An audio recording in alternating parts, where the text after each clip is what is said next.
किसी ने बड़ा प्यारा सवाल किया है। सवाल है कि आप कहते हो कि बैठकर दोपहर को 3 बजे सारे काम छोड़कर श्री सुखमनी साहब जी का पाठ सुन लिया करो, कर लिया करो। पर इसने सवाल किया है, बड़ा प्यारा सवाल। हो सकता है कई लोगों के मन में ये शंका हो कि हमें पंजाबी नहीं आती, हम पंजाबी नहीं हैं, हमें गुरुमुखी भी नहीं आती, हमें सुखमनी साहब जी का पाठ समझ में भी नहीं आता, पर क्योंकि आप कहते हैं हम बैठकर सुनते हैं, क्या हमें फल मिलेगा पाठ सुनने का? प्यार से बोलिए धन गुरु नानक, धन गुरु नानक। फिर से सुनिए सवाल कि हम पंजाबी नहीं हैं, हमें गुरुमुखी भी नहीं आती, हमें श्री सुखमनी साहब जी की बाणी सुनते हैं पर समझ में भी नहीं आती, पर क्योंकि आप कहते हैं हम बैठकर सारे परिवार समेत सुनते हैं, पर सबके मन में हमारे डाउट है कि हमें फल मिलेगा, क्योंकि समझ में तो आ नहीं रहा, पर बैठकर सुन रहे हैं। प्यार से बोलिए धन गुरु नानक, धन गुरु नानक।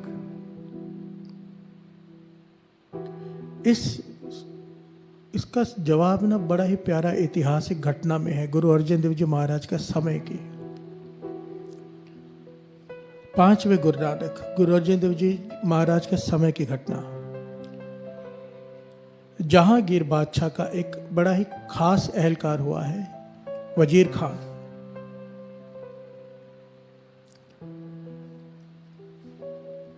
ऐतिहासिक घटना है साथ संगत जी। वजीर खान को जलोदर का रोग हो गया। जलोदर का रोग कहते हैं पेट में पानी भर जाता है, ना आदमी सो सकता है, ना बैठ सकता है, ना चल सकता है, बस पीड़ा में रहता है, तकलीफ ही तकलीफ, दर्द, हर वक्त दर्द, चीसें पड़ती हैं अंदर, दर्द उठते हैं, कराता है। इतनी बुरी हालत उसकी, सारे वैद्यों ने हाथ जोड़ दिया, भी हमसे इलाज नहीं हो सकता, इसका कोई इलाज नहीं है।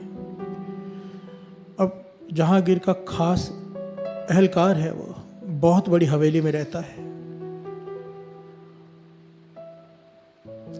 उसकी हवेली के बाहर से एक गुरु का सिख गुजरता है हर रोज, एक फिक्स टाइम पे कहीं जाता होगा। हवेली बड़ी थी, हवेली बड़ी थी तो हवेली को घूम के जाता था, बड़ी हवेली को, और जब तक वो वहां से चल कर जाता था कुछ पढ़ता था, जोर जोर से कुछ पढ़ते हुए जाता था। जहांगीर ने जब वजीर खान ने जब उसकी आवाज़ सुनी कि ये कोई गुरु का सिख कुछ पढ़ते हुए जाता है, जब भी वहाँ से गुजरता है, और जितनी देर वो वहाँ से गुजरता है कुछ पढ़ता है, कानों में आवाज़ पड़ती है, उतनी देर के लिए दर्द बहुत कम हो जाती, ख़त्म ही हो जाती है लगभग। प्यार से बोलिए धन गुरु नानक, धन गुरु नानक। ध्यान से समझना, वो गुरु का सिख हवेली को क्रॉस करके गुजरता है रोज़। हवेली बड़ी है तो समय लग जाता है 2-4 मिनट का। जितनी देर गुरु का सिख वो वहाँ से गुजरता है कुछ पढ़ते हुए जोर से, वजीर खान को आराम आ जाता है, उसका दर्द खत्म हो जाता है। पूरा रात जो जागता है, पूरा दिन जो कराता है, जितनी देर वो सिख वहाँ से गुजरता है, उसने नोट की ये बात कि कुछ दिनों तक कि जब ये गुरु का सिख यहाँ से गुजरता है, जितनी देर तक उसकी आवाज़ आती है दर्द खत्म हो जाता है। प्यार से बोलिए धन गुरु नानक, धन गुरु नानक। तो वजीर खान ने उसे अपने पास बुलाया और कहा, हे गुरु के सिख, ये तू क्या पढ़ता है? जब जब तू यहाँ से पढ़ते हुए गुजरता है, मैं बहुत रोगी हूँ, कोई इलाज नहीं, जो मेरा रोग है जलोदर का। आज उस रोग को क्या कहते हैं मुझे पता नहीं, उसका नाम क्या है साइंस में, पर आज भी ये रोग है जिसमें पेट में पानी भर जाता है, सुना है मैंने। तो इतनी तकलीफ है, पर जब तू गुजरता है कुछ पढ़ते हुए यहाँ से, वो तू क्या पढ़ता है? क्योंकि जब तक वो जो तू पढ़ता है, कानों में आवाज़ पड़ती है, दर्द ठीक हो जाता है। तो गुरु के सुख ने कहने लगा, ये तो मेरे 5वें गुरु नानक गुरु अर्जन देव जी द्वारा रचना की गई बानी श्री सुखमनी साहब जी है। प्यार से बोलिए धन गुरु नानक, धन गुरु नानक। मेरे गुरु अर्जन देव जी महाराज ने इस बाणी की रचना की है, और ये कहा है कि ये देह अरोगता के लिए है। इसमें कई बार है इस बाणी में, तो हम सिखों ने इस बाणी को याद कर लिया है कि जब समय मिले बाणी को पढ़ते हुए बड़ा ही रस आता है, बड़ा ही मन जुड़ता है, तो ये बाणी हम पढ़ते रहते हैं। तो वजीर खान ने हाथ जोड़ दिया उस गुरु सिख के आगे, कहने लगा, मुझ पे तरस कर, इतना बड़ा एहलकार एक सिख के आगे हाथ जोड़ रहा है, सिख गरीब है, ये वजीर खान है, एहलकार है, हाथ जोड़कर कह रहे हैं कि 40 दिनों तक मेरी बेनती है कि मुझे यहाँ पर बैठकर ये पूरे श्री सुखमनी साहब जी का पाठ सुना, ताकि मेरा रोग ठीक हो जाए। प्यार से बोलिए धन गुरु नानक, धन गुरु नानक, धन गुरु नानक। धन गुरु नानक। जब इसने इतनी विनम्रता से बेनती की और देखा कि इतने दर्द में है ये, गुरु के सिख को तरस आ गया। इस सिख का नाम आया है भाई भागू, इतिहास में इसका नाम भाई भागू आया है। भाई भागू कहने लगे, ठीक है वजीर खान, मैं रोज आकर इस समय पे तुझे श्री सुखमनी साहब जी का पाठ सुना दिया करूंगा।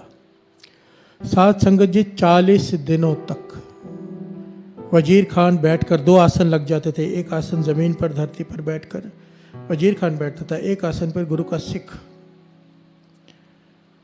पाठ सुनता रहा 40 दिनों तक उसका रोग लगभग पूरा ठीक हो गया। थोड़ी सी कसर रह गई, इतिहास में लिखा है कि थोड़ी सी कसर रह गई, इतना आराम आ गया।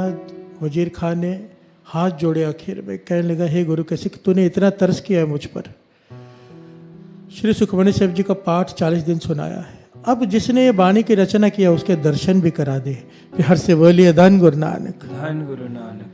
तो भाई भागो वजीर खान को कहाँ ले गया? श्री हरमंदिर साहब, जहाँ पर गुरु अर्जन देव जी महाराज संगतों को दर्शन दे रहे हैं, विराजमान है।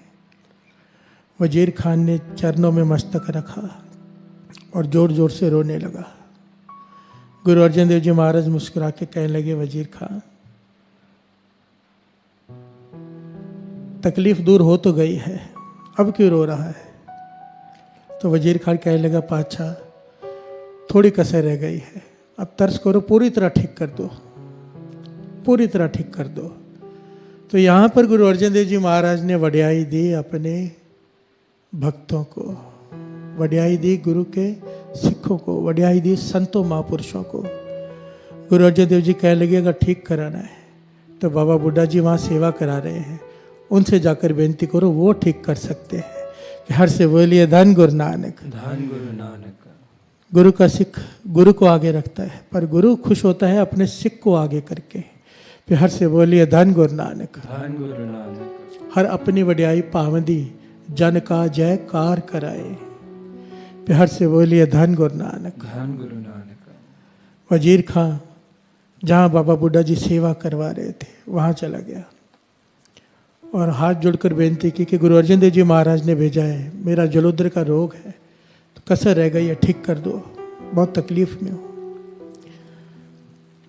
तो बाबा बुड्ढा जी रोह में, क्रोध में, जिसे हम क्रोध कहते हैं, महापुरुषों को क्रोध नहीं आता, रोह होता है। एक्चुअली चेक करना था, महापुरुष जब क्रोध करते हैं ना उसके पीछे कारण होता है, उन्होंने चेक करना होता है कि सिख खड़ा कहाँ पे है, सेवादार सह सकता है कि नहीं सह सकता है। हर से बोलिए धन गुरु नानक, धन गुरु नानक। तो बाबा बुड्ढा जी ने कहा गुस्से से कि मैं यहाँ पे सेवा कराने बैठा हूँ कि लोगों की बीमारियाँ ठीक करने बैठा हूँ। गुस्से से कहा, परे हट के खड़े हो जा, दूर हो जा मुझसे। तो वजीर खान देखिए साथ संगत जी, इतना बड़ा एहलकार है, उसकी हुकूमत चलती है, पर सर झुका के हाथ जोड़कर साइड में खड़ा हो गया, आंखों में आंसू है, कुछ बोला नहीं, सह गया और काफी देर तक खड़ा रहा। बाबा बुड्ढा जी देख रहे हैं, चेक कर लिया कि इसमें विनम्रता है, अहंकार नहीं। फिर हर से बोलिए धन गुरु नानक, धन गुरु नानक। जब तकरीबन 25-30 मिनट बीते तो फिर वजीर खान ने बेनती की कि मेरा रोग ठीक कर दो। तो बाबा बुड्ढा जी की जो सर पे टोकरी पड़ी थी, इतिहास में लिखा है, वो टोकरी उन्होंने वजीर खान के पेट पर दे मारी। प्यार से बोलिए धन गुरु नानक। जैसे ही टोकरी पेट पर लगी, सारा पानी बाहर आ गया और उसका रोग हमेशा के लिए ठीक हो गया वजीर खान का। यहां पर सवाल ये था, जिसने सवाल पूछा था कि हम पंजाबी नहीं हैं, हमें गुरुमुखी भी नहीं आती, सुखमनी साहब जी का पाठ सुनते हैं, आप कहते हैं इसलिए सुनते हैं, समझ में भी नहीं आता, तो क्या हमें फल मिलेगा? अब जरा ध्यान दीजिए, वजीर खान के यहाँ से जब भाई भागू जी गुजरते थे हवेली के यहाँ से, उसे नहीं पता था ये क्या है, उसे तो ये भी नहीं पता था कि ये श्री सुखमनी साहब जी का पाठ है, वाणी है गुरु की, तब भी उसका रोग ठीक हो गया। तो हर से बोलिए धन गुरु नानक, धन गुरु नानक। वाणी की ताकत को समझिए। अगर वाणी को समझ कर विचार कर पढ़ेंगे, उसकी तो बात कहीं नहीं, उसकी तो तुलना ही नहीं हो सकती। पर जिसे वाणी की समझ नहीं है, ज्ञान नहीं है, बाबा नंद सिंह जी ये पंक्तियां पढ़ाया करते थे, दुख रोग संताप उतरे सुनी सच्ची वाणी। केवल सुनने से, यहां पे यह नहीं लिखा जिसने समझी, सिर्फ सुनी, दुख उसके दुख दूर, रोग दूर, संताप कलेश सब दूर, सुनी सच्ची वाणी। केवल सुनने से, जो केवल वाणी को सुनते भी हैं, समझ नहीं आ रही अब तक, उनके भी ये दुख दर्द और रोग दूर हो जाते हैं। प्यार से बोलिए धन गुरु नानक। धन गुरु नानक। वाणी कह रही है, दुख रोग संताप उतरे सुनी सच्ची वाणी। दुख रोग संताप उतरे सुनी सच्ची वाणी। बाबा नंद सिंह जी से भी किसी ने यह सवाल किया था कि नाम जपने में मन नहीं लगता। बाबा नंद सिंह जी ने उदाहरण दिया, आग में हाथ जानबूझ के डालो या अनजाने में, आग ने हाथ को जला देना है। वाणी मन जोड़ के पढ़ो या बिना मन जोड़ के पढ़ोगे तो बहुत बेअंत लाभ है, कोई तुलना नहीं। पर बिना मन जुड़े भी अगर पढ़ते हो तो भी आग ने हाथ तो जला ही देना है, वाणी ने पाप तो जला ही देने हैं। प्यार से बोलिए धन गुरु नानक। और सुनते सुनते समझ आनी शुरू हो जाती है। और सारी श्री गुरु ग्रंथ साहिब जी की वाणी में सुखमणी साहिब जी की वाणी एक ऐसी वाणी है जो समझना बड़ा आसान है। अगर आप सहज में पढ़ेंगे ना, अपने आप समझ आनी शुरू हो जाती है। सिंपल है, सिमरो सिमर सिमर सुख पाओ, कल कलेश तन माहे मिटाओ। इसमें क्या समझाना है? प्यार से बोलिए धन गुरु नानक। धन गुरु नानक। और आस्ते आस्ते समझ आनी शुरू हो जाती है, फिर तो रस आना शुरू हो जाएगा, ज्ञान आना शुरू हो जाएगा। पर फिर भी इसकी महिमा कहीं नहीं जा सकती जो बैठकर सुनते हैं। सुनने का लाभ तो दास ने पहले भी बताया था। वाणी कहती है, पवित्र पवित्र पवित्र पुनीत, कहते पवित्र सुनते पुनीत। जो सुनते हैं ध्यान लगाकर वाणी को, उन्हें 3 गुना फल है पढ़ने से ज्यादा का। प्यार से बोलिए धन गुरु नानक। इसलिए मन में कभी भी ये नेगेटिव ख्याल नहीं लाना कि हमें वाणी समझ में नहीं आती। हम सुन रहे हैं, क्या फल मिलेगा? एक तिल नहीं पन्ने काल है। एक पंक्ति भी सुनी हुई व्यर्थ नहीं जा सकती। एक पंक्ति, किनका एक जिस जी बसावे, ताकि महिमा गनी ना आवे। किनका एक जिस जी बसावे, ताकि महिमा गनी ना आवे। एक घटना याद आ गई। एक हिंदू धर्म के महापुरुषों के पास कोई महापुरुष गए थे, सिख धर्म के। तो उनके हाथ में यहाँ पर ना हमेशा एक तरफ श्री साहिब जी रहती है, एक तरफ गुटका साहब रहता है, उसे खजाना कहते हैं। तो उन्होंने कहा ये क्या है? कहने लगे ये गुटका साहब है, श्री सुखमणी साहब जी के बाणी और नित्यनेम साहब का गुटका। तो कहने लगे दर्शन करा दो। तो उन्होंने श्री सुखमणी से हाथ धोए, श्री सुखमणी साहब जी का गुटका पकड़ा और खोला ऐसे, और कहने लगे ये क्या लिखा हुआ है? पंजाबी में था। तो उन्होंने पढ़ के बताया। क्या पंक्तियाँ थी? साथ ना चाले बिन भजन बिख्या सगली छार। उन्होंने कहा बंद कर दो इसे। जो हिंदू धर्म के महापुरुष थे वो कहने लगे बस बंद कर दो। कहने लगे आगे भी सुन लो। कहने लगे नहीं, इस एक पंक्ति में ही सारी ज्ञान का सार है। प्यार से बोलिए धन गुरु नानक। एक पंक्ति श्री सुखमणी साहब जी की सुनी, क्या? साथ न चाले बिन भजन बिख्या सगली छार। कि बिना सिवाय भजन के, नाम के तेरे साथ कुछ नहीं जाना, बाकी सब छोड़। प्यार से बोलिए धन गुरु नानक। एक पंक्ति को लेकर उन महापुरुषों ने ज्ञान ले लिया। सुखमणी साहब जी की एक पंक्ति को हम पूरा पूरा पाठ पढ़ लेते हैं। गुरु गोविंद सिंह जी महाराज के वचन भी लिखे हुए हैं कि चाहे ये नित्यनेम तो करना ही है पूरा पाठ, पर उसके अलावा एक शब्द रोज समझने का प्रयत्न करना है। गुरु गोविंद सिंह जी महाराज के 52 वचनों में से एक वचन है कि हर रोज केवल एक शब्द को समझने का पूरी कोशिश करनी है। एक एक शब्द करके कितना ज्ञान हो जाता है। प्यार से बोलिए धन गुरु नानक। धन गुरु नानक।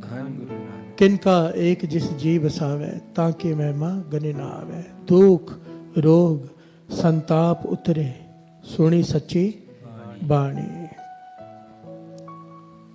गुरु नानक मेहर करे, गुरु नानक मेहर करे।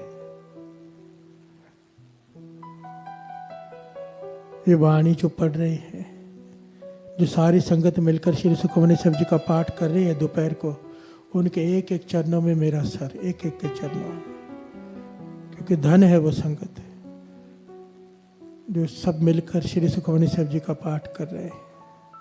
उन्हें नहीं पता कि कितना फल झोली में पड़ रहा है। मैं बयान नहीं कर सकता, करना चाहूँ ना तो भी नहीं कर सकता। गुरु मेहर करे, ये सेवा चलती रहे, गुरु हमसे लेता रहे और आप सारी संगत इसका लाभ उठाते रहो और आप ये सेवा आगे भी करते रहो, दूसरों को भी जोड़ो। उन्हें भी बोलो कि ये समय सब छोड़कर श्री सुखमनी साहब जी के वाणी मूल मंत्र के जाप में बैठ जाया करें। गुरु नानक मेहर करे। इतनी सेवा परवान करना। वाहे गुरु जी का खालसा, वाहे गुरु जी की फतेह।